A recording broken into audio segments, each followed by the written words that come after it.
જનતા બેફામ આ સરકારે બનાવેલા નિયમ પ્રમાણે ટોલટેક્સ ભરી રહી છે, પરંતુ આપણે જોઈએ આ જે લાઈન દેખાય છે, આ લાઈન તમે જોઈ શકો છો, આ લાઈન કેટલે સુધીની છે તે જુઓ.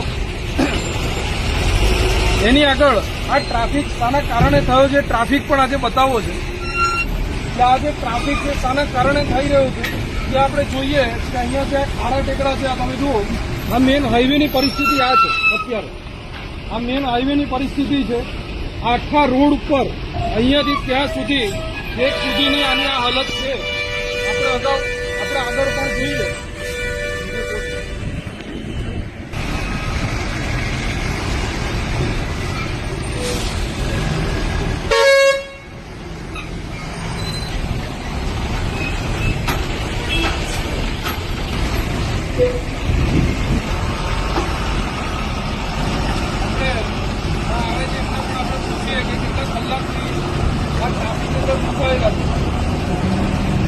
આ કેટલા સુધીનો ટ્રાફિક છે? ને આ બાજુ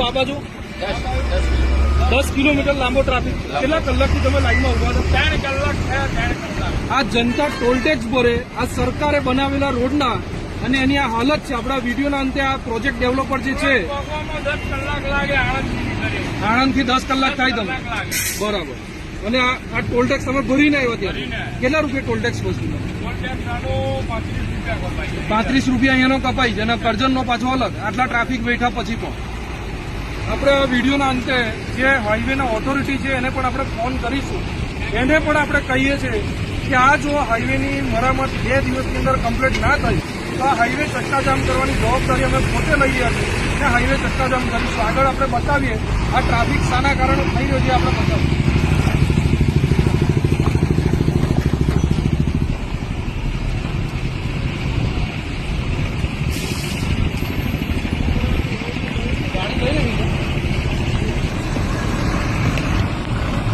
એની અંદર જઈ અને અમે આ વ્યક્તિ વિરુદ્ધની અંદર, આ સાહેબના વિરુદ્ધમાં અમે એફઆઈઆર કરાવવાની તજવીજ કરીશું અને પોલીસ સ્ટેશનની અંદર આના વિરુદ્ધની અંદર લીગલી કાર્યવાહી કરવા માટે અમે આગળ વધીશું. ભરૂચ આમ આદમી પાર્ટી તરફથી હું આ વિડીયો આજે પોસ્ટ કરી રહ્યો છું અને જાહેર જનતાને પણ અપીલ કરી રહ્યો કે જાગૃતતા લાવો.